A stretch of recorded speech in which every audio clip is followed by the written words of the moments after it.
Baik, Assalamualaikum, salam sejahtera. Kita bersua kembali bersama saya Iqbal Yusof untuk koresponden TVS, di mana kita akan mendapatkan laporan semasa dari luar negara dan semestinya.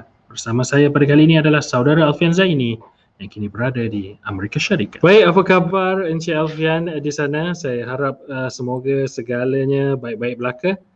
Jadi kita teruskan Encik Alfian, kerana kini sebahagian besar Amerika Syarikat telah dilanda ribut musim sejuk yang menyebabkan hujan salji dan ais serta suhu sejuk yang melampau. Malah menurut Perkhidmatan Cuaca Kebangsaan, bayu Artik telah tersebar ke selatan negara jauh di luar kawasan kebiasaan. Cuaca beku menyebabkan amaran ribut salji di sebahagian besar wilayah pesisir Oklahoma dan Missouri. Dan amaran ribut dan rekod terbaru suhu terendah turut dikeluarkan kepada penduduk di banyak kawasan termasuk Texas, Alabama dan Louisiana. Malah Presiden Joe Biden juga sudah mengeluarkan deklarasi kecemasan untuk bantuan persekutuan bagi menyokong kerajaan negeri menangani bencana alam seperti ini. Seperti biasa, bagi berkongsi kepada kita bagaimanakah suasananya di sana, kita persilakan Encik Alfian Zaini untuk butirannya. Silakan Encik Alfian. Terima kasih Iqbal. Wilayah-wilayah selatan Amerika Syarikat, terutama sekali Texas, mengalami ribut salji yang sangat teruk pada kali ini. Di kemuncak kesejukan pada Selasa lalu, suhu di bawah beku tercatat di antara negatif 18 hingga negatif 20 darjah Celsius. Ini merupakan suhu yang biasa kita lihat hampir sepanjang tahun di negeri Alaska, tetapi bukan di negeri-negeri selatan seperti Texas, Louisiana dan Alabama. Keadaan cuaca sejuk yang melampau ini adalah sangat luar biasa bagi wilayah-wilayah selatan yang lazimnya mempunyai cuaca yang lebih panas berbanding dengan wilayah-wilayah utara. Negeri Texas terutama sekali sebagai negeri kedua terbesar di Amerika Syarikat dari segi saiz dan penduduk adalah paling terkesan kerana penduduk-penduduk sama sekali tidak bersedia untuk mengalami krisis ini. Contohnya, mereka tidak mempunyai peralatan ataupun jentera-jentera yang mencukupi untuk membersihkan salji dari jalan raya. Mereka juga tiada bekalan garam batu yang mencukupi untuk ditaburkan di jalanan untuk mencairkan salji untuk mengelakkan jalan licin. Ini mengakibatkan purata kes kemalangan jalan raya bertambah secara mendadak. Keadaan cuaca ini juga mendatangkan masalah-masalah yang lebih runcing seperti gangguan bekalan utiliti kepada penduduk-penduduk. Difahamkan juga setakat ni lebih 30 orang telah meninggal dunia akibat cuaca yang kita katakan amat sejuk itu. Dengan wilayah Texas paling teruk terjejas di mana lebih 4 juta penduduknya tidak mempunyai bekalan elektrik. Jadi melihat kepada keadaannya di sana, adakah Encik Alfian rasakan krisis bekalan elektrik ini akan kita katakan menjadi lebih buruk? Tepat sekali Iqbal, lebih 30 kematian direkodkan berpunca daripada keadaan cuaca ekstrim ini, termasuklah akibat kesejukan melampau. Apa yang ironisnya ialah negeri Texas merupakan salah satu pengeluar tenaga terbesar di Amerika Syarikat, namun ia tetap mengalami gangguan bekalan elektrik yang teruk akibat ribut salji ini. Saya difahamkan sistem grid kuasa di wilayah-wilayah selatan tidak dilengkapi dengan tahap ketahanan cuaca melampau seperti ini.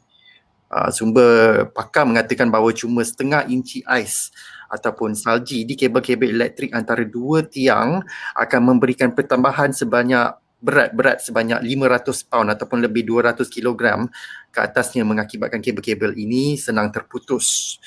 Di Texas sahaja lebih 4 juta penduduk mengalami gangguan elektrik dan dengannya komplikasi-komplikasi yang lain seperti ketiadaan sistem pemanasan, ada yang terpaksa membakar perabot untuk mendapatkan haba dan ada yang terpaksa tinggal di dalam kereta. Seperti jatuh ditimpa tangga, gangguan air pula menyusul berpunca daripada ketiadaan bekalan elektrik di loji-loji penapisan air dan paip-paip air yang pecah kerana tersumbat akibat beku. Ramai penduduk-penduduk terpaksa merebus salji untuk mendapatkan bekalan air. Saya difahamkan keadaan cuaca akan bertambah beransur baik pada awal minggu hadapan dan diharapkan usaha pemulihan bekalan-bekalan utiliti kepada penduduk-penduduk akan diteruskan. Itulah, kami dari Malaysia ni pun turut mengharapkan perkara-perkara baik akan berlaku di sana dan diharapkan keadaan saljinya akan bertambah pulih. Saya kira itulah perkongsian daripada Encik Alfian berhubung situasi salji yang teruk di sana. Jadi kepada penonton di luar sana, kita akan berehat seketika. Kita akan kembali selepas ini untuk perbincangan yang lebih mendalam.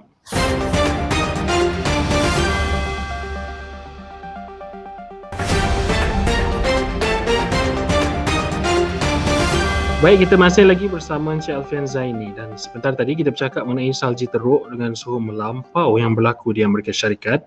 Jadi untuk topik seterusnya ni kita masih lagi menyentuh mengenai salji Encik Alfian, tetapi ia lebih tertumpu kepada isu dunia iaitu COVID-19. Kerana keadaan salji dan cuaca sejuk beku di seluruh bandar, contoh New York contohnya, menjejaskan proses penghantaran bekalan vaksin COVID-19. Malah menurut Datuk Bandar New York, janji temu yang ditetapkan untuk mendapat suntikan vaksin juga terpaksa ditunda. Jadi apakah komen Encik Alfian berhubung perkara ini? Terima kasih Iqbal. Ribut salji yang melanda sebahagian besar Amerika Syarikat juga mengakibatkan terjejasnya pengedaran vaksin COVID-19 bukan sahaja di wilayah New York, malah juga banyak negeri-negeri lain yang terkesan seperti Alabama, Florida, Georgia, Illinois, Kentucky, Mississippi, Missouri, Nevada, Ohio, Oklahoma, Tennessee dan banyak lagi kerana rangkaian lebuh raya yang kurang selamat.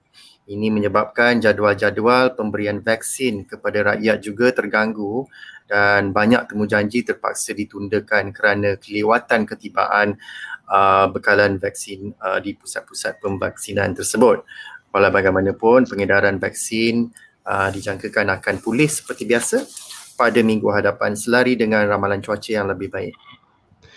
Tapi Encik Alfian, setakat ni bagaimanakah pula proses pemberian vaksin kepada rakyat di sana? Adakah ianya lancar? Kerana saya ada terbaca Presiden Joe Biden ada berkata beliau tidak berani berjanji bila pandemik COVID-19 akan berakhir di Amerika Syarikat. Kerana katanya apa yang boleh dijanjikan adalah pentadbiran beliau akan berusaha sedaya upaya untuk mempercepatkan pemulihan daripada wabak COVID-19.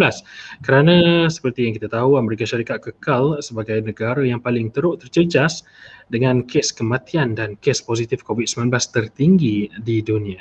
Silakan Encik Alfian. Tepat sekali Iqbal. Sememangnya ribut salji yang melanda sebahagian besar Amerika Syarikat mengakibatkan pengedaran ataupun menjejaskan pengedaran vaksin-vaksin COVID-19 kepada rakyat di Amerika Syarikat. Walau bagaimanapun, semenjak pelancaran pemvaksinan COVID-19 di Amerika Syarikat pada 14 Disember yang lalu, sehingga kini sebanyak 60 juta vaksin telah diberikan kepada rakyat. Ini memberikan impak yang agak drastik di mana kita dapat melihat penurunan purata kes baharu dan kes-kes kematian berkurang sebanyak 30% sehingga 40% berbanding awal Januari. Di satu kemuncak pada Januari yang lalu, sebanyak lebih 250,000 jumlah kes baharu tercatat, manakala dalam minggu ini purata kes baharu menurun kepada 73,000 kes sahaja. Wow. Diharapkan jumlah tersebut akan teruskan penurunannya Encik Alfian. Ya, insyaAllah. Kan. Jadi Encik Alfian, terima kasih untuk perkongsian pada kali ini. Terima kasih juga kepada semua penonton di luar sana yang telah setia melihat kita berdua berbincang, bercakap mengenai isu-isu semasa yang berlaku di Amerika Syarikat. Jadi apakah topik yang akan dibincangkan pada minggu depan? Sama-sama kita nantikan dalam Koresponden TVS. Saya Iqbal Yusof. Assalamualaikum dan salam sejahtera.